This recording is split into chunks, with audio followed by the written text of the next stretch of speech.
bem-vindos ao Centro Cultural Peneda da Saudade. Estamos aqui para mais uma conversa do nosso ciclo de conversas integrado na programação convergente do ano zero. E convidámos uma série de pessoas que no seu processo criativo saem um bocadinho daquilo que nós estamos habituados a ver, ou daquela normalidade estranha a que às vezes nós nos acomodamos. E hoje é a vez do Filipe Fidalgo. Filipe Fidalgo é um rapaz que estudou jazz durante muitos anos e inclusivamente tirou uma licenciatura em jazz. É compositor, conta já é compositor e performance há mais de 10 anos, não é? Se eu disser alguma tolice, por favor, atalhe-me e diga, olha, isto era bem assim. Fui eu que escrevi a biografia. Pronto, ok. Tinha que me envergonhar, não é verdade? Ele tem trabalho para além de instrumentista, portanto, para além de tocar o seu saxofone, ele é multi-instrumentista e também faz trabalho de DJ. Portanto, é um rapaz eclético. Trabalha. É um músico. Normalmente os músicos são assim um bocado... os bons músicos são assim um bocado ecléticos. Entretanto, é membro integrante do trio do cantor e compositor Filipe Furtado. Tocou em dezenas de concertos, nomeadamente no Festival Tremor, como opening act dos concertos do sueco J.J. Johansson, no Porto e em Coimbra, a quando da sua digressão para Portugal em 23 e na final do Festival Termómetro 2024, para a qual o grupo se apurou. É também membro da banda Terminal e colabora regularmente com o produtor e MC Gonçalo Guiné e com o pianista Hélder Bruno.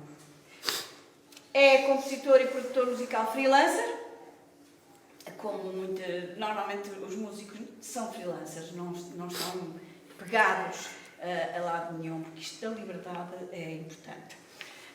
E trabalham em vários sítios, efetivamente. Trabalhou na trilha do documentário City Life, de Afonso Carreira e Raul Reis, em 2022, que recebeu o segundo lugar na categoria experimental nos prémios Sofia Estudante 2023 em Albufeira. Enquanto artista a solo, destaca-se o single Mais Perto, editado pelo próprio em 2021. Ao lado do Filipe está Pedro Sáfara, que é brasileiro, já cá está em Portugal há um tempo, e também é músico, toca o seu violão, canta bem, e hoje está aqui para puxar pela conversa aqui do Filipe, para fazer o Filipe falar e conversarem os dois sobre esta temática dos limites e transgressões, neste caso, na música. Claro que o Pedro Sáfara, para além de música, é poeta, é um homem que se interessa por poesia e nós gostamos destas trocas e também se interessa por filosofia. A filosofia é muito necessária na vida. E então é um homem que nós gostamos muito de misturar aqui as coisas, porque umas coisas puxam pelas outras e, portanto, obrigada, Filipe, por ter aceitado o nosso convite. Obrigada, Pedro, por ter aceito também este desafio. E agora deixo-vos a palavra, porque é para isso que nós cá estamos e as pessoas que lá estão em casa também querem ver e ouvir-vos principalmente. Obrigado. Obrigada. Muito boa tarde para toda a gente. Quero agradecer o convite. Eu ia propor aqui uma espécie de transgressão da transgressão. O que eu quero dizer com isso? As sociedades antigas elas se caracterizavam pelo que eu diria o não. Então, não pode fazer isso, não pode fazer aquilo, não é? Uma série de limites que eram impostos à individualidade. Por exemplo, a própria economia, muitas vezes, ela estava subordinada às finalidades da nação. O indivíduo estava subordinado às finalidades da família. E nós tivemos uma revolução liberal, que ainda, na verdade, ainda está em vias de realização, aonde o indivíduo teria sido libertado de todas essas finalidades que estariam acima da sua vontade, como que indicando aquilo que ele deveria fazer. Então a gente pode dizer que a gente passou de de uma sociedade do não obrigatório, né? O não obrigatório, para uma sociedade do sim cada vez mais obrigatório. Ou seja, a gente pode dizer que hoje em dia que qualquer indivíduo que procure submeter a sua vontade a algo ou alguma ideia que esteja acima do seu puro capricho, ele vai ser punido, na minha concepção. Então a gente tem uma sociedade do sim obrigatório. O Slavoj Žižek, ele falava do gozo obrigatório. Goze, beba, fume, faça sexo. Se você não gozar, você não é ninguém. Se você não seguir os seus caprichos e as suas ânsias individuais, você não é ninguém. E eu gostava de propor justamente a transgressão da transgressão e trabalhar aqui com o Fidalgo em que medida que, na verdade, o limite é importante no fazer artístico, no fazer de qualquer arte, seja na literatura e tudo mais. Porque a minha impressão é que cada vez mais a tendência da arte é uma eterna discussão meta-artística acerca dos seus próprios limites, das suas próprias definições, o que eu tenho achado, sinceramente, um grande tédio. Me pediram para ser provocativo aqui, então eu vou ser. E eu queria começar perguntando para o Felipe, isso vai ficar um pouco técnico às vezes, mas eu espero que vocês compreendam. Qual que é o papel da tríade, de uma tríade maior no trabalho dele? Então, o que é a tríade? Só para introduzir aqui. A tríade, quando você tem uma corda qualquer, você toca essa corda ela vai se dividindo em partes de números inteiros. Então, quando você toca a corda, ela vibra na sua totalidade, depois ela vibra na sua metade, no seu terço, no seu quarto e no seu quinto.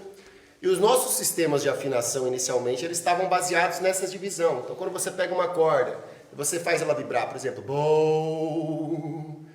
Quando você divide essa vibração no meio, você tem Tu. Quando você divide ela em 3, você tem O. Quando você divide ela em 5, você tem O. E essas 3 notas juntas é O, que é uma das unidades básicas da harmonia não transgressiva, não é? Então, para você, qual que é o papel do limite, nesse caso, mais especificamente da tríade no seu trabalho? Bem, antes de mais, boa tarde a toda a gente. Não estava a contar hoje voltar às aulas de teoria da faculdade, mas vamos lá. Eu posso responder de uma forma técnica ou de uma forma muito pouco técnica. Os dois, por favor. Olha, de uma forma muito técnica, acho que penso cada vez menos nesses termos. Acho que o processo que tenho vindo a desenvolver, como o meu trabalho é muito à base de improvisação, ou da escrita live, digamos, quando estamos a compor, eu cada vez menos tendo a seguir um caminho de procurar necessariamente, ok, isto agora é este acorde, isto agora é este. Cada vez mais penso em texturas, em recursos mais de estilo do que técnicos e, portanto, vai perdendo relevância para mim esse tipo de coisas. Acho que tem um papel que é importante, que é o papel da base, não é? Ou seja, tu explicaste muito bem como é que ele é um princípio base da harmonia, uma tríade maior, e antes disso as divisões internas dessa tríade, não é? E cada vez mais eu sinto que tudo o que nós vamos recolhendo para nós enquanto músicos ou em qualquer outra profissão é uma questão de recolher esses elementos todos e fazer a síntese deles, mais do que pensar nos elementos, não é?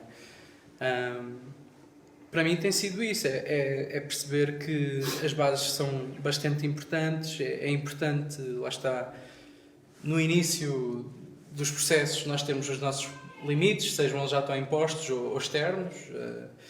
Pode ser simplesmente tu decidires escrever uma canção só em Ré maior, por exemplo, ou pode ser um limite externo, como é eu estar a trabalhar num filme, na música para um filme, e o diretor dizer-me: olha, aqui queria mesmo que fosse uma coisa só com violinos. Esses limites são importantes como pontos de partida, eu acho. São o que me ajuda a orientar, porque o meu processo é um bocado disperso. E quando eu consigo desfazer essa dispersão e dizer, ok, então vamos lá pôr aqui esta baliza.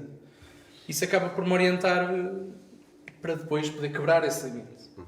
Porque se tens essa baliza de base, conheces bem os limites dela, podes transgredi-los a partir daí, mas tens de os conhecer. Acho que é isso.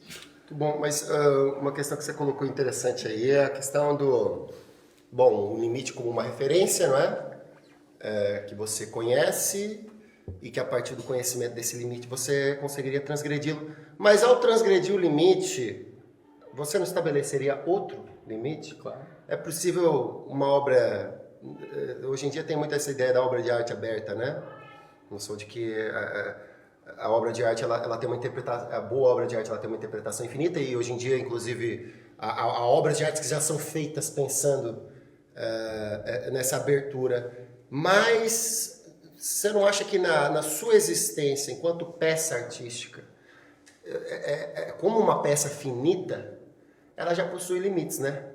Porque o conceito de limite e de finitude, eles estão muito próximos. Você tem essa mesa aqui, olha, e ela tem uma existência, é um momento que é um momento muito curioso em que ela deixa de ser e algo para além daqui passa a ser, e o limite estaria justamente nesse lugar em que ela é e não é ao mesmo tempo, né?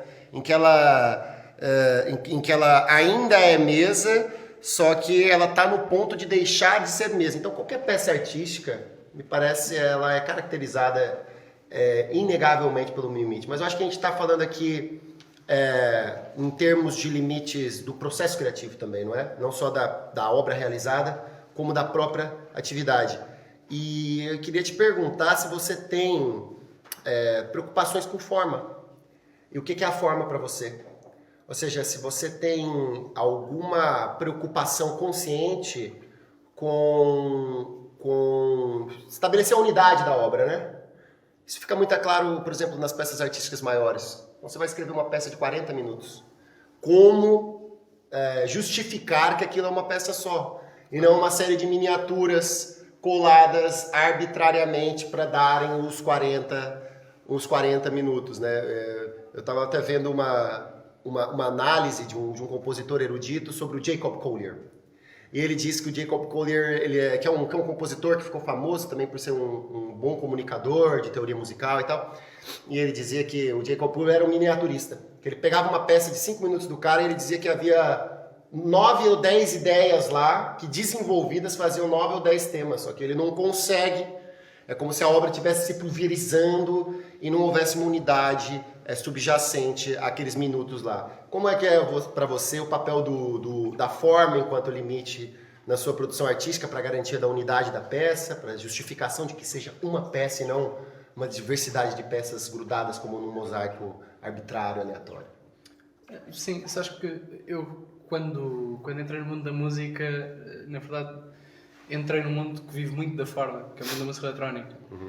Na altura... Assim, particularmente música eletrónica mais comercial, que é muito formulaica, não é? Tu tens 8, 16 compassos de introdução, 8, 16 do primeiro verso, tens um refrão, tens o segundo verso, tens outro refrão e tens a outro.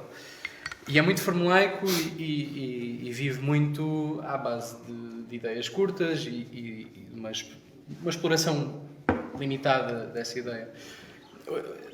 Depois, quando chego ao jazz, contacto com outros tipos de formas, não é? E com outro tipo de desenvolvimentos dessas formas. E ainda no jazz comecei a interessar-me pela música erudita. Felizmente na faculdade tive a sorte de ter aulas com o Luís Tinoco, que quem conhecer o trabalho dele sabe que é um cromo com todo o carinho. E que abriu-me imensos horizontes em termos do que é que pode ser a forma, o que é que pode ser uma peça, quando é que uma peça pode deixar de ser uma peça. E hoje em dia eu sinto que o meu trabalho é um pouco um minimalismo explosivo, sabes?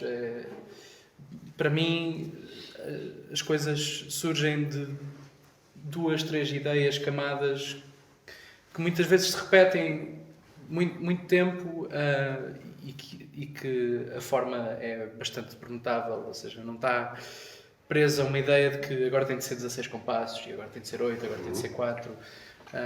Especialmente quando toco sozinho e daqui a Sim, bocado então, eu posso tocar deixa eu ver só se eu entendi aqui. Olha, você podia dar um exemplo de... Por exemplo, então você trabalha mais com uma ideia motiva, você tem alguns motivos iniciais que depois você desenvolve. Sim, sim.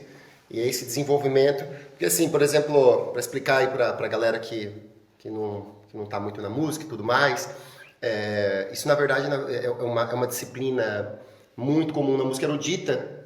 Na música erudita, os grandes compositores de música erudita, eles garantiam a unidade das suas obras, começando com pequenas ideias e depois aplicando certas operações básicas sobre essas ideias para delas derivar outras ideias. Por exemplo, um exemplo disso seria a transposição. Então você tem uma ideia básica do certo? Depois você pega essa mesma ideia e você coloca ela partindo de outra nota. Por exemplo, bororó, lororó,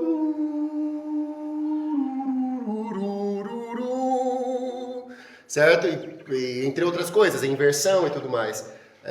E o que ele está dizendo aqui, estou tentando explicar um bocadinho para o público leigo, é que ele parte de certas pequenas ideias e depois se desenvolve. É como se essas ideias tivessem prenhes de outras ideias potenciais que pudessem ser tiradas dela. E como essas ideias todas têm um parentesco com uma ideia fundamental, que nós chamamos na música muitas vezes de motivo, tipo do Beethoven e tudo mais, como há esse parentesco entre essas diferentes ideias, você tem, mesmo para ouvidos leigos, na verdade, porque os compositores, os músicos, eles não compõem normalmente. Há músicos que compõem só para outros músicos, né? Mas a maior parte dos músicos, eles têm a pretensão de que os ouvidos leigos compreendam, mesmo sem conseguir explicar, a unidade de uma obra. Olha, você podia aí dar um exemplo aí de uma variação, pegar um motivo aí qualquer e desenvolvê-lo, mostrar pra gente como é que... Posso tocar qualquer coisa e depois, na verdade, é mais fácil. Manda bala. Okay. Isto é sempre improvisado, então se correr mal... Se correr mal, ninguém vai perceber. Se correr mal é jazz, no fundo. Mas pronto.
Muito bom, muito bom.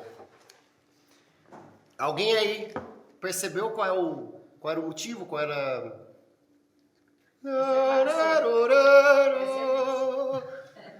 Muito, muito, muito bacana. Um exemplo muito bom disso. Então a gente estava aqui na questão da unidade. Então a gente pode passar para o oposto da unidade, né? Para o contraste.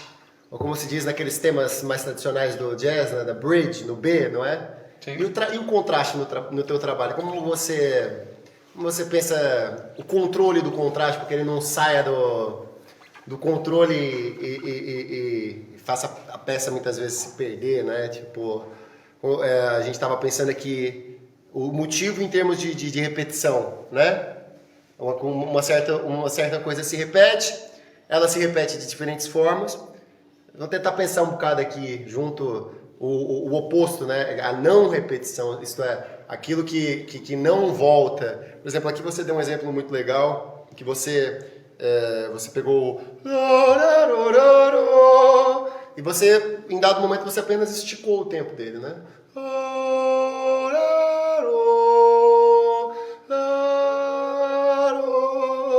Quais são, se você fosse assim tirar da tua cabeça assim, quais seriam para vocês assim, para você assim, não precisa ser consciente ou inconsciente, porque muitas vezes a gente trabalha no limiar entre a consciência e a consciência quando a gente está trabalhando artisticamente. Mas qual seriam para você a importância da ideia de contraste e de diferença numa peça musical? É muito importante. Na verdade, neste formato é aquilo que eu tenho tido mais dificuldade. Pronto, é muita maquinaria, estamos sempre limitados por máquinas. Há aqui limitações naquilo que eu posso fazer em relação a de facto, poder do nada ter uma secção contrastante. Normalmente é modal, né? Sim. Pronto, no trabalho de composição e trabalho em banda é muito diferente, claro. Claro que é super importante, ou seja, a repetição é super importante para estabelecer um pressuposto, não é? Para dizer é daqui que nós partimos, e legitima essa ideia, essa repetição, só que precisa de facto de um elemento de disrupção, de contraste, como tu dizes, para conseguirmos, no fundo, digerir esse ponto de partida, porque senão uma ideia sem contraditório por vezes torna-se um bocado desinteressante. Com certeza. Acho que é importante. Eu estou sempre à procura de formas de justificar as minhas ideias. Justamente neste formato torna-se difícil, às vezes, de justificar, ok, agora estás 5, 6, 7 minutos de volta desta ideia. E a certo ponto tens de ser mesmo brilhante para conseguir justificar se calhar está tanto tempo à volta disso. Aquele drone lá pegando, uma ideia, você não tem tanta... Porque esse daqui, galera, você aperta o botão e a máquina vai fazendo.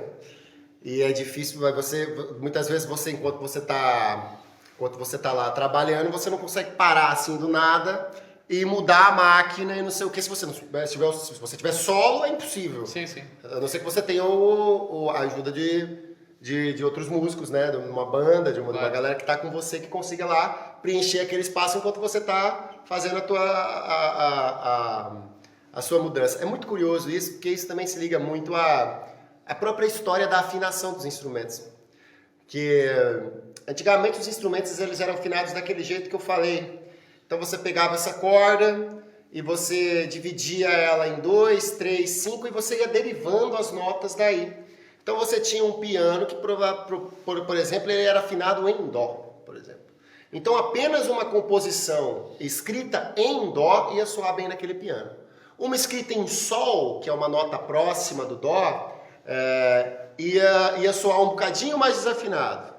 E um em ré, então, ia soar um bocado mais desafinado. Isso a gente chama de afinação natural, não é? Ou pitagórica, que é com números inteiros. Então, conforme a música foi ficando mais complexa, eles começaram a... não dá para você parar um concerto e falar assim, olha, eu estou aqui tocando essa peça em dó. Só que agora eu vou pro ré. Vou mudar o tom da música e vou pro ré. Eu tô aqui.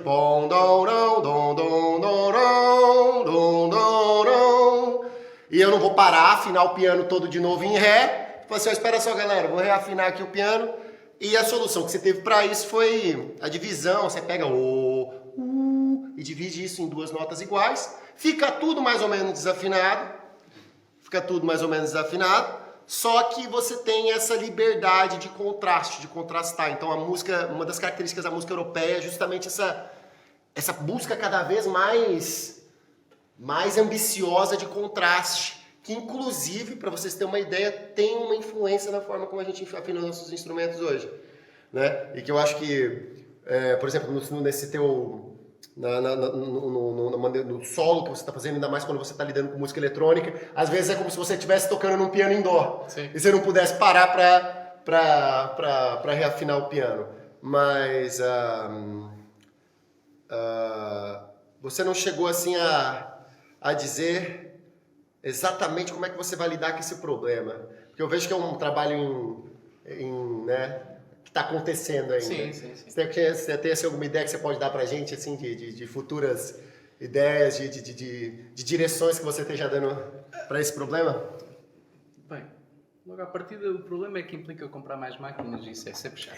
Daqui a pouco o gajo está com uma mochila gigante assim. Sim. Aí para fazer um concerto é aquela seca de coisas pesadas. Não, é isso. Uma pessoa para tocar sozinha precisa de muita coisa, porque senão lá está, não tens o baixista ou o baterista para te salvar, para te levar para outro caminho, para te dar um interesse que tu sozinho não consegues dar à coisa. Não sei, eu ainda estou à procura. Na verdade, faço isto há 10 anos, mas este formato é uma coisa muito mais recente e de hoje para amanhã posso dizer, ok, não é isto. Eu estou sempre à procura. Mas, na verdade, neste momento é uma coisa que não me tem preocupado, sabes? Eu estou numa fase da minha vida artística em que o meu interesse, para já, é tocar com o máximo número de pessoas possível, colaborar nas diversas formas, na produção, na escrita, em concertos, com o máximo número de pessoas possível para poder absorver toda essa informação. Não sei mesmo responder a essa pergunta agora. E como é que chegou aqui? Isto é uma conversa, se tiverem alguma questão. Para chegar aqui foi... Bem, foi isso, foi começar na eletrónica, não estar 100% satisfeito só aí, começar a ouvir outras coisas. No secundário fui parar aí ao curso de jazz no conservatório. Obrigado, Cristina. Aí também apanhei... Pronto, aí é um pequeno abrir de horizontes, mas que, como eu mantive sempre contacto com a eletrónica ou com outros géneros de música, com o rock, com a música erudita que foi surgindo, acabei por ir recolhendo estas coisinhas todas. Mesmo na faculdade foi ali um momento de perceber, ok, se calhar não é bem jazz que eu quero fazer da vida, há mais música aí fora. Pronto, e agora estou nesta fase em que, na verdade, estou metido em várias estéticas diferentes, vários formatos diferentes de tocar, e estou à procura ainda de um caminho. Quer dizer, eu tenho 23 anos, por favor, não me peçam para ter respostas sobre a minha vida.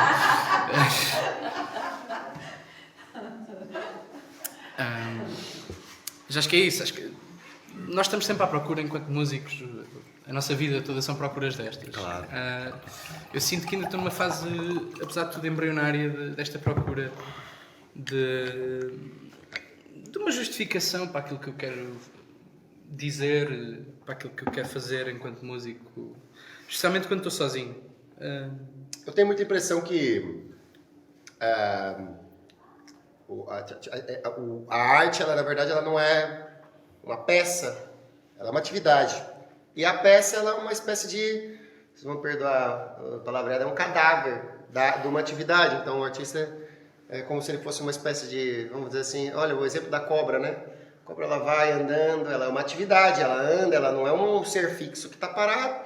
Aí de repente ela muda de pele, fica uma forma vazia, morta e fixada dela lá, e ela continua a vida dela, né? E eu acho que é um bocado por aí também a tua resposta, né? O artista, ele quer prosseguir na sua atividade. Não se trata de se fixar numa peça, né? Numa obra, porque nenhuma obra é capaz de dar a ver completamente toda a amplitude da atividade de um artista que tem alguma seriedade. Né? O artista ele sempre falha belamente, ele fala, não, agora eu vou conseguir objetificar, reificar completamente a minha atividade numa peça que seja representante da minha essência. Pelo menos eu sou assim. Aí eu não consigo. Eu falho belamente, a gente falha belamente, a gente continua tentando e vai deixando esses pedacinhos de atividade morta por aí, que são as peças, né? Eu sinto que são as peças, ou seja, eu percebo a tua analogia. Para mim são o fechado de processos. Ou seja, se para mim o importante é o processo em si e a caminhada que tu fazes até chegar à peça, depois a peça é importante só pelo facto de fechar um ciclo. Yeah. Acho que das piores coisas que há para qualquer artista é o sentimento de estás a trabalhar num qualquer objeto artístico eternamente. E aquilo nunca mais sai dali, nunca mais sai do disco rígido, ou nunca mais passa para a tela, ou nunca mais lanças aquele disco ou aquele single, o que for. Isso é terrível. Isso... Sim, fica encanado numa sim. só peça e não deixa seu processo prosseguir. Porque ficas bloqueado ali. Se tu não admites para ti próprio, ok, eu tive, sei lá, 3 meses, 6 meses a trabalhar nesta coisa. Se tu não fechas, tu vais ficar aí e não vais poder digerir, refletir sobre o processo, porque ele na verdade não acabou. Quando acabou é que tu consegues olhar para ele de fora. Pá, eu lancei música em 2021, em 22, em 23 e agora é que consigo olhar para trás e dizer, ok, eu não gostei disto, mas isto gostei, isto posso voltar a fazer. Para mim interessa muito mais esse processo de autorreflexão e de autocrítica do que propriamente o aperfeiçoar da peça. Sim. Cada vez mais estou desapegado àquilo que faço. E que Menos fica... perfeccionista, né? Sim, sim. Olha, tem uma frase que eu gosto de falar assim, quando a gente está com medo de lançar alguma coisa, falar como que o filho é feio, mas é meu. É isso. Lançou, tá tudo. Eu tive uma época, porque, por exemplo, o meu interesse ele tem muito a ver na música, ele tem muito a ver com o interesse também na pressuposição de que a música ela teria algo a dizer sobre a vida. E não só a música enquanto uma peça artística, mas a música enquanto uma entidade universal, capaz de ser descrita universalmente. Portanto, eu gosto, por exemplo, muito de teoria musical. E eu passei assim, teve uma fase que eu passei assim muito tempo estudando. Eu só estudava, cara. Só estudava. É como se eu fosse um açougueiro que estivesse constantemente afiando a faca, mas nunca chegasse para matar um boi. Desculpa aí a galera que tem sensibilidade com animais, a metáfora não foi muito pensada, mas enfim. Até que chegou um momento que foi mais ou menos um processo como o teu, que cara, escreve, agora tá na hora, né? Se não agora, quando? Porque... Quando é que sai o teu disco? O meu disco, ixi, Maria, tá difícil, mas vai sair. Mas isso não tem a ver com o meu perfeccionismo. Isso tem a ver com embrólios da indústria. Isso não tem a ver com o meu perfeccionismo, não, que eu já ultrapassei um bocado isso, mas foi um bocado por aí. Eu comecei a pensar também, assim, vamos lançar, né? E vamos ver o que é que vai dar. E aí veio essa frase na minha cabeça: o filho é feio, se o filho for feio, é meu. Pelo menos eu sou fértil. Claro. Há uma história famosa do Miles Davis, quando o Coltrane estava na banda dele. Miles Davis, o trompetista de jazz. O Coltrane se vira para ele e diz: pá, Miles, eu não sei como é que é de acabar o meu solo, não é? Essa é muito boa. O Coltrane famosamente fazia solos enormes, geniais, mas enormes. E irritava o Miles. Sim, bastante. irritava o Miles, que era um minimalista, era um lírico, tinha uma visão muito concreta da música que queria. E o Miles diz-lhe uma frase que é genial, que é: pá, tira a corneta da boca. Não sei como terminou. Você faz assim, ó. Afasta o saxofone. É isso. É muito isso, porque pá, é um solo. E depois passou. E pronto, ok. Num disco pode ser chato, de facto. Tu queres que a coisa esteja do teu gosto, que seja um reflexo verdadeiro daquilo que tu és, daquilo que tu queres passar. Mas tem de haver esse desapegar com a música e com qualquer objeto artístico, até certo ponto, que é perceber que a coisa é volátil e esvai-se num instante, não é? E se prendes a esse tipo de coisas, está aí um monte de sofrimentos. Sim, mas você também não tem a impressão que há artistas que fazem coisas muito interessantes partindo da pressuposição oposta? Você pega um exemplo excelente, se não um bocado clichê, mas de um artista indubitavelmente genial, o Da Vinci, né? Ele é conhecido por ter pintado muito pouco, em comparação com outros artistas, porque ele pegava uma peça e ele ficava às vezes 20 anos em cima, a volta de um quadro, a volta de um tema, não sei o que lá. Só que quando o cara terminava também, né? É como se o cara quisesse dar a última palavra no assunto, às vezes, né? Mas, tipo, eu também vejo... É que, na verdade, eu vejo virtude em muitas direções. A arte, ela se abriu, né? Essa coisa, por exemplo, dessa discussão constante que você tem hoje em dia sobre os limites da arte. O que é arte? O que não é arte? Será que se eu colocar um urinol no museu se transforma em arte? Porque a arte, na verdade, são essas instituições que, né, não sei o que, e toda essa discussão. Então a arte, ela adquiriu uma liberdade tal que me parece que há espaço até para os hipocondríacos, digamos assim, essa malta que não para, que quer ficar, volta. Tu conhece o Smile, do Brian Wilson, do Beach Boys, cara? Sim, claro. É uma história engraçada de um álbum que o cara... Mas também ele teve problemas mentais, né? O cara tinha esquizofrenia e tudo mais, clássico. Só que ele ficou à volta, ele era um arranjador do álbum também, ele ficou à volta daquilo. O cara conseguiu lançar o álbum dele em 2004, 2005, já mais senhor. Ele conseguiu uma banda de jovens e tal, a galera se juntou com ele e lançou, e aquilo tá fenomenal. Só que até hoje há fãs que dizem assim, nós nunca vamos saber o que teria sido o Smile se ele tivesse lançado na altura. Então me parece que também há espaço para esses malucos sabe, dessa coisa meio quase neurótica mesmo, de ficar em torno daquela obra, daquela peça. Sim, pronto, eu digo isto muito da perspectiva daquilo que para mim me parece sempre um processo super jovem, super nos princípios, como o meu. Quer dizer, apesar de eu já estar metido na música há, portanto, na verdade, 12 anos, ainda sinto que estou a começar. Ainda há essa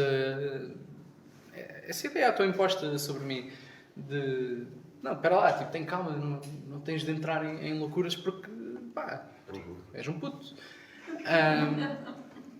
Isso, na verdade, é espetacular. Dá-me liberdade para fazer muita asneira, porque é um bocado isso que os putos fazem, não é? É portar-se mal, mas com estilo, né? Ou seja, se me apetecer amanhã, estou a fazer um concerto com uma banda de rock e a mandar uns berros, está tudo bem.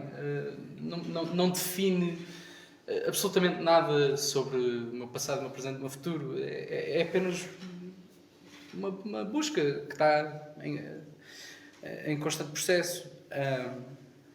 E eu acho que nos inícios uma pessoa tem mesmo de largar qualquer pretensão de preciosismos, de perfeccionismo com os objetos que vai criando. Quando uma pessoa está a começar ou está nestes processos de alavancagem para começar, acho que é mesmo importante esse desapego de não, o que importa agora é criar. Mas então você acha que vai chegar um momento que você vai chegar ficar neurótico também? Neurótico não digo. Neuróticos somos todos um bocadinho.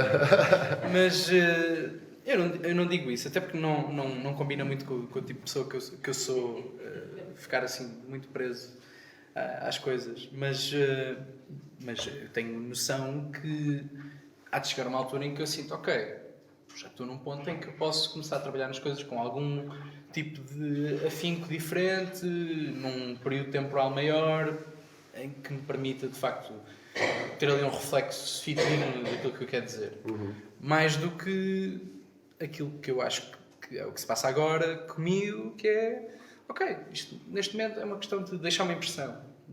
Pequenas peças aqui, Sim. pequenas peças acolá. Quase, o que é que eu estou a fazer agora? E mais do que o agora, é uma coisa muito momentânea de qual é a música que eu faço hoje, 17 de maio, às 5h30 da tarde. Porque amanhã pode ser diferente. Lá está, 23 anos, as hormonas, não sei o quê. Mas é muito isso, é muito uma coisa impressionista de... Não dê a desculpa das hormonas. Assuma a sua responsabilidade. Está tudo bem. Já acho que é muito por aí, é muito... Quase tirar uma fotografia instantânea, sabes? E tens aquele momento imortalizado, mas é só um momento, não é a tua vida. Mas isso é muito próprio de quem improvisa também, não é? Sim, de certa forma, sim. A improvisação é um recurso super útil porque, na verdade, numa fase inicial, tira alguma responsabilidade do processo e do resultado. Não é? Aquela piada de músico fácil, quando uma pessoa se engana, pronto, é jazz. Não, repete. Enganou-se, repete, que é para fingir que você que era propositado, né? Exato.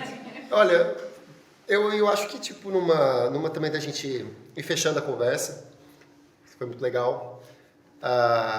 Eu queria perguntar para você é improvisador, correto? Sim. E o improviso, por exemplo, eu acho que é importante falar para as pessoas que não estão muito próximas da música, assim, em termos, né, de estudo e tudo mais, que o improviso ele tem uma certa base composicional, digamos assim, não é? Então, o improvisador, ele é inevitavelmente um compositor.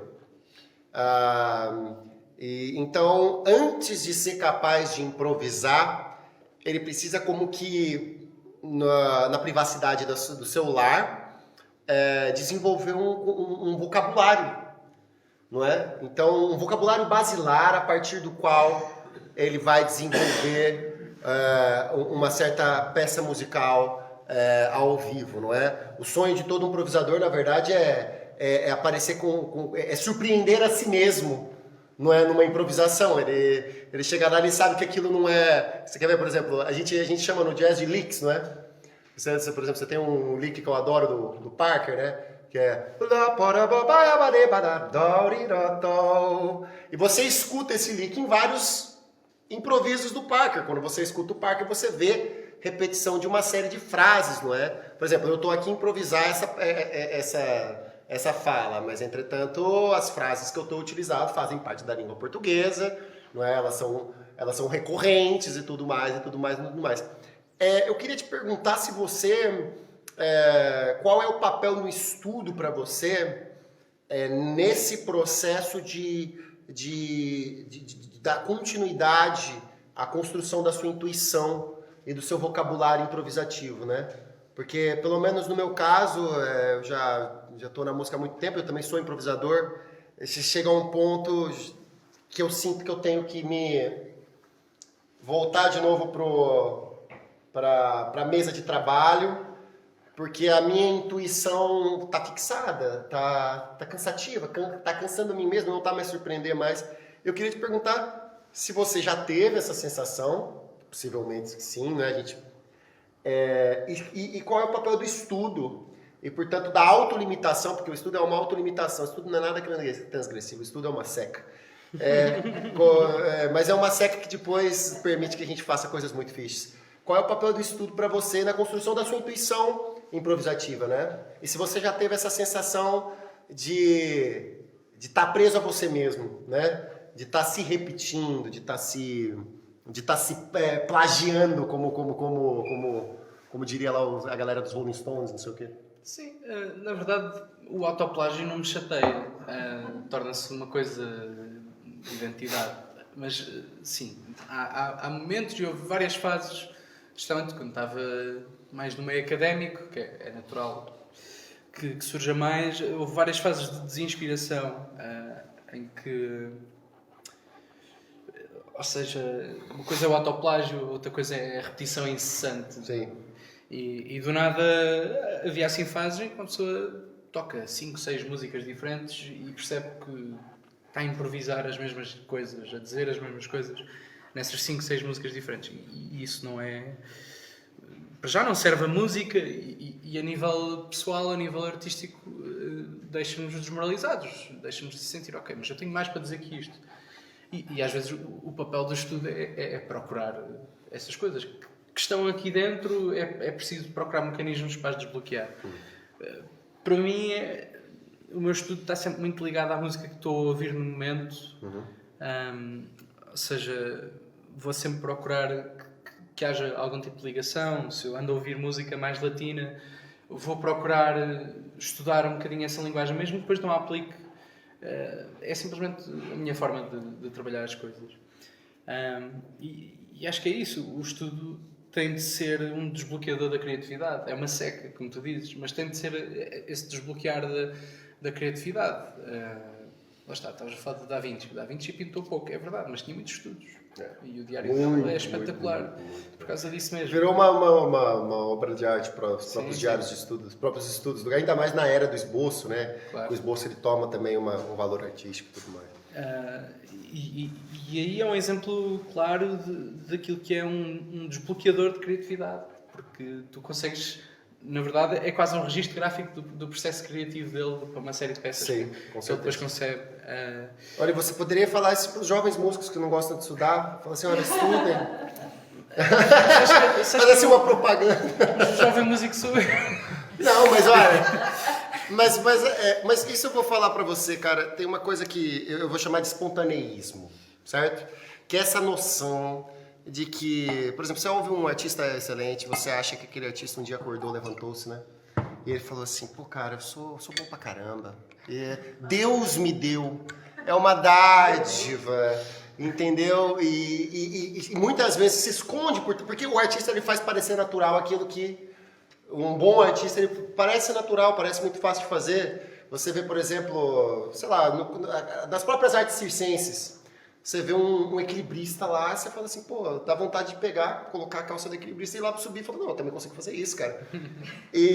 Mas o que eu tenho notado é uma tendência ao espontaneísmo, sabe? Então, a pessoa sentir que qualquer tipo de estudo, que qualquer tipo de investigação em que ela se autolimite, em que ela não transgrida, porque transgredir tem sido muito fácil, em que ela não transgrida, ela está como que conspurcando a pureza da sua espontaneidade, do espírito que Deus lhe deu, ou Deus, ou a energia fundamental, ou Pachamama, não sei que nome que lhe dê, mas eu tenho sentido isso em artistas jovens. Sabe, eu também sou jovem, eu tenho 30 anos, mas quando eu digo jovem, assim, galera que tá entrando na cena e tudo mais, essa coisa de você fugir do estudo, como se o estudo fosse uma espécie de traição da sua alma espontânea, da sua vontade imediata, da sua essência. O que você acha? Eu sou solidário com esse sentimento. Eu próprio senti e sinto isso muitas vezes, não é? Às vezes nós pegamos no instrumento e queremos tocar, não queremos estudar, não é? Não, isso é muito claro, isso é muito claro.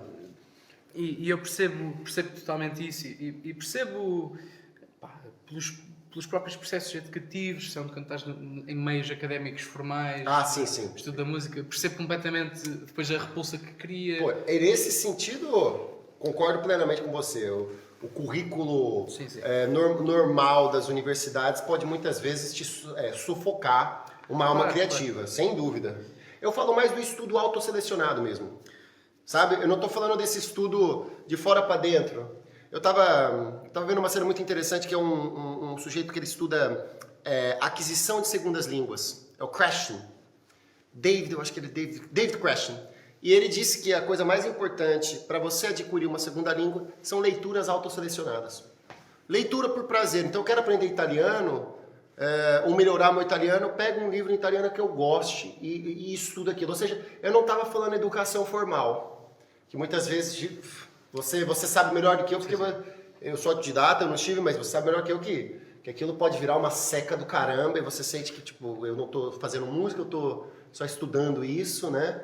Eu falo mais do estudo autoselecionado mesmo, entendeu? Eu estou focando nisso, na verdade. Sim, lá está, sendo autoselecionado, há logo dois caminhos que tu podes tomar, ou tu estudas de facto de acordo com uma hipotética cartilha, que eu sinto que ainda é uma coisa que acaba por acontecer, não tanto com os autodidatas, mas acima de tudo com pessoas que tiveram um processo mais formal. Eu estou algures no meio, porque eu, apesar de ter feito depois o curso profissional e fui para a faculdade, eu já comecei tardiamente a entrar na música a sério, sem ser eletrónica, a pegar num instrumento, e foi tudo com aulas particulares, em que a relação é diferente, em que os métodos são diferentes, ou seja, não é a mesma coisa do que começares desde cedo numa filarmónica ou num conservatório.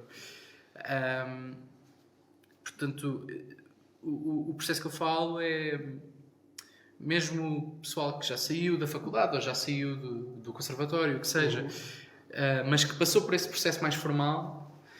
Sinto que é difícil por vezes conceptualizarem formas de estudo, demora algum tempo até encontrar uma forma de estudo que seja deles. Sim. E que não seja uma coisa que foi um método que aprenderam ou que um professor lhes passou. O outro caminho é, lá está, o estudo autosselecionado, em que tu de facto estudas coisas que podem ser mais, menos aborrecidas, mais, menos técnicas, mas como foste tu a escolher, o estímulo é outro.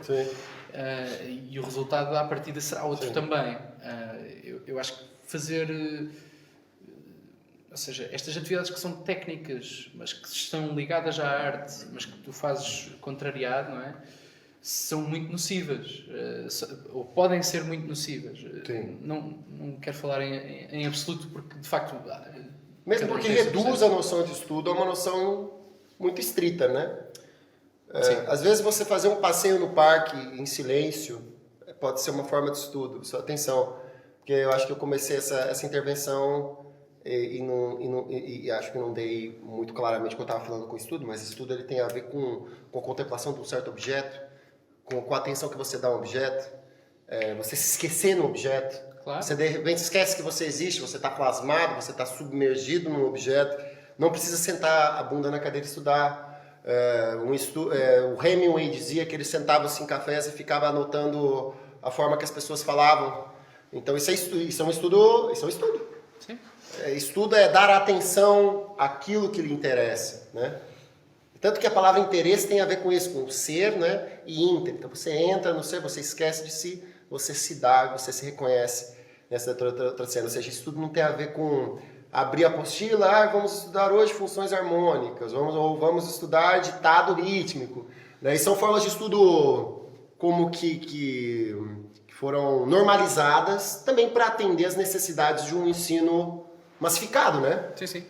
E eu acho que, como você está bem indicando, é legal que os artistas, mesmo os que vieram da educação formal, descubram que o estudo ele é muito mais do que por simplesmente, né, sentar-se na mesa e fazer fazer aquilo, ou fazer uma análise harmônica, o quê? E acho que isso depois é um processo que acaba por ser universal. Eu, por exemplo, quando fui para Lisboa, calhou aqueles anos da pandemia, não sei se te lembram, houve uma pandemia assim, há 4 anos. Não é que eu estou com Covid longo, então minha memória foi afetada, eu já não me lembro mais. Os músicos normalmente lembram-se porque a malta sofreu ali um bocadinho. Se ferrou. Eu ainda não me recuperei completamente, como vocês podem bem ver.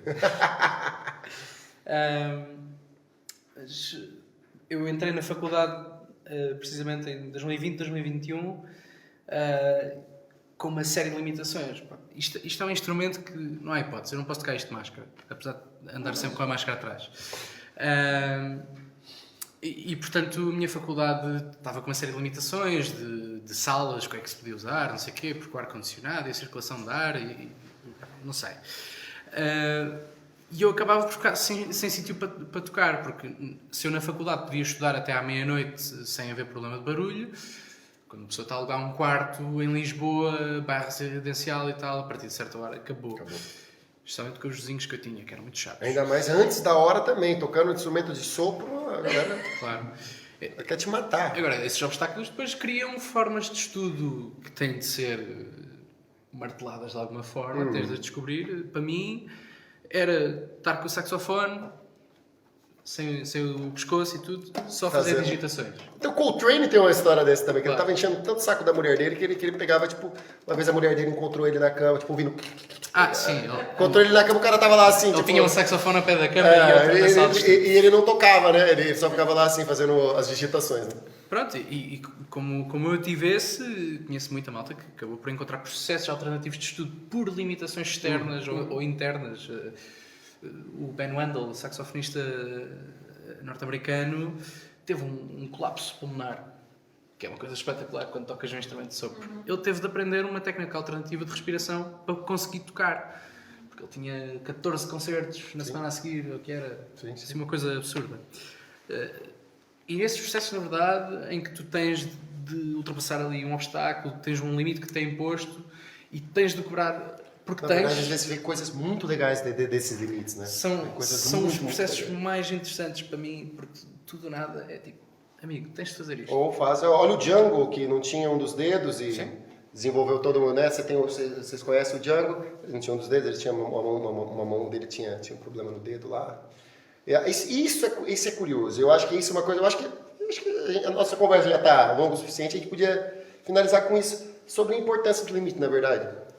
Só uma questão, então, aquela vertente de acompanhar músicos, como por exemplo o J.J. Owens, que eu estava lá, que eu sou fã, e agora realmente já me lembrei do Filipe, que era o Filipe que eu estava a acompanhar. Obviamente que isso aí é muito mais limitado e condicionado porque tem que se acompanhar Sim, é uma vertente um bocadinho diferente, não é? sim, aí é um bocadinho diferente, porque isso não altera necessariamente o processo criativo. Nesse caso, quando uma pessoa vai fazer a primeira parte assim para outro artista, estamos mais limitados, em termos de tempo, em termos... Não é propriamente um concerto normal, não é? Ou seja, tem de se preparar a sala, preparar o público de uma determinada forma e ao mesmo tempo queremos aproveitar a oportunidade. Ok, do nada está aqui um senhor com uma carreira espetacular, que pode, no nosso caso, esgotou 2 salas no Porto e em Coimbra também estava muito bem composta. Ok, isto é uma oportunidade. Já o tinha visto há uns anos antes em Aveiro. Pois é, ele andou aí parado, mas depois voltou. É uma oportunidade brutal para um grupo como o nosso, quer dizer, na altura eu estava no grupo há um ano, mais ou menos. Tínhamos um disco a ser preparado, tínhamos ali uma oportunidade de nos mostrar um público maior. Isso é um limite e um privilégio, simultaneamente. O limite é, ok, vocês têm meia hora para tocar, tenham lá calma, que não se podem esticar, mas já há o privilégio de toda a oportunidade que isso é. Mas não sinto que seja limitador, na verdade. Abre ali portas muito fixes. Mas percebo a pergunta, sim. A máscara. A máscara. Então, como eu comecei isto há 12 anos, o meu projeto a solo chama-se Help, tudo minúsculo, ponto de exclamação. O nome completo Help the City, porque começa no grafite. É uma história não muito interessante. Mas a ideia, no geral, era... Isto está a ser gravado e eu vou falar de coisas ilegais, mas pronto. Eu, na altura, pintava paredes, que é uma coisa, pronto, eu condeno veementemente pintar paredes de forma ilegal, a propriedade privada é muito fixe, isso tudo. Mas, não sei se já... Está gravado. Ele condena. Não sei, pronto, é para ficar registado no SIS, qualquer coisa. Já caducou o crime, já, cara. Claro, já deve ter, já foi uns anos. Mas pronto, na altura eu debatia-me um bocado com a questão da cidade enquanto ser vivo e fazia-me confusão. Na altura eu estava mais ligado às artes gráficas, lá está. Fazia-me confusão o excesso de cinzento, que é uma coisa muito típica das nossas cidades modernas, pós-anos 80, com o grande boom do betão e da construção massificada, a coisa acinzentou. Metafórica e literalmente. E na altura era uma questão de colorir a cidade. Depois esse conceito passou para a música, de como é que a música pode servir a cidade, pode servir as comunidades à sua volta. E a questão da máscara, no fundo, eu apercebi-me que tinha, como tenho hoje, é-me difícil apresentar-me assim, tipo, estou aqui, estou profundamente desconfortável, apesar de estar a fazer piadas e isso tudo. Não gosto de falar em público, prefiro estar a tocar ou a mandar uns berros do que estar a falar em público. Estas coisas ajudam imenso. Uma pessoa põe uma máscara e toda... É como se não houvesse responsabilidade, não é? Uma pessoa, na verdade, não está a mostrar a verdadeira face e tudo o que é a sua identidade parte do que está a fazer mais do que aquilo que somos, a nossa cara, o nosso aspecto. Pronto, e eu tive várias, esta é a atual, e foi um bocado isso, foi uma procura de uma afirmação da identidade através da ocultação da mesma. Não sei, parece-me interessante. É isso. E quando está a tocar, a sensação é a mesma? O quê? Do que quando está com a máscara? Quando estou a tocar... Pois, agora estou num processo difícil, não é? Porque não dá para tocar saxofone de máscara. Mas você consegue fazer uma máscara assim, saxofone friendly, cara? Pois, eu achava que esta era, estás a ver? Mas depois não me parece, não. Mas hei de trabalhar com alguém para fazer algo que funcione. Aquilo que eu estava a perguntar é a sensação. A máscara serve-lhe, no fundo, para se sentir mais à vontade perante uma Sim, comunidade, perante alguém que está aqui. Quando disse-me que isso não... Eu estava a dizer que isso não acontecia quando estava a tocar. A sensação é a mesma? A música serve também como máscara? Sim. Mas apesar de tudo é diferente. É diferente estar a tocar saxofone ou estar a tocar com isto. Muito diferente. Lá está, vou voltar a falar de coisas ilegais, mas o paralelo é importante. Quando uma pessoa vai assaltar um banco, vai de cara tapada. Porque sabe que está a fazer uma coisa que não é muito correta ou que pelo menos os põe... Que coloca em situação de vulnerabilidade, né? Exatamente. E a vulnerabilidade para mim é difícil lidar com ela. E, portanto, eu prefiro ter aqui um recurso qualquer que me ajude. Ok. É que o público pode ser muito cruel. E nós próprios também. Nós somos o primeiro público, na verdade. A nossa noção do público vem em primeiro lugar, né? Qual é a representação que você tem do público? Isso aqui, eu acho que todo artista já teve alguma experiência ou outra má com o público, né? O público ele é anônimo, ele é em massa. É como se você tivesse contra muitos, né? Então, às vezes a máscara também ela pode te colocar numa situação, tipo, proteger sua privacidade, né? É como a diferença entre você e tu no português de Portugal, né? O você ele serve também para estabelecer assim uma paredezinha, você se sinta um bocadinho mais seguro. Né? Claro. Não tão exposto. E é uma área que me interessa muito, como é que os artistas tratam a sua identidade e a sua marca, para além das questões identitárias atuais. Sim. Isto é uma coisa que sempre foi uma coisa muito presente nos círculos artísticos. Aliás, curiosamente, um dos meus artistas favoritos da música eletrónica, o Aphex Twin, faz exatamente o oposto. Ele surgiu numa altura em que todos os artistas de música eletrónica escondiam a cara, e ele faz precisamente o oposto, que é todas as capas de disco dele, todo o material promocional tem a cara dele inserida em várias pessoas, os videoclipes todos tem a cara dele replicada centenas de vezes, distorcida, alterada, e esses processos me fascinaram imenso. E acabei por ter o meu próprio também. Eu ainda tenho esperanças que você vai encontrar uma máscara com a qual você consiga... Eu também. Com a qual você consiga tocar saxofone, cara. Acho que sim. Uma musiquinha? Olha, não quer mandar aí uma sonzeira então, pra gente? Eu só tinha preparado uma, deixa-me cá procurar uma. Espera aí.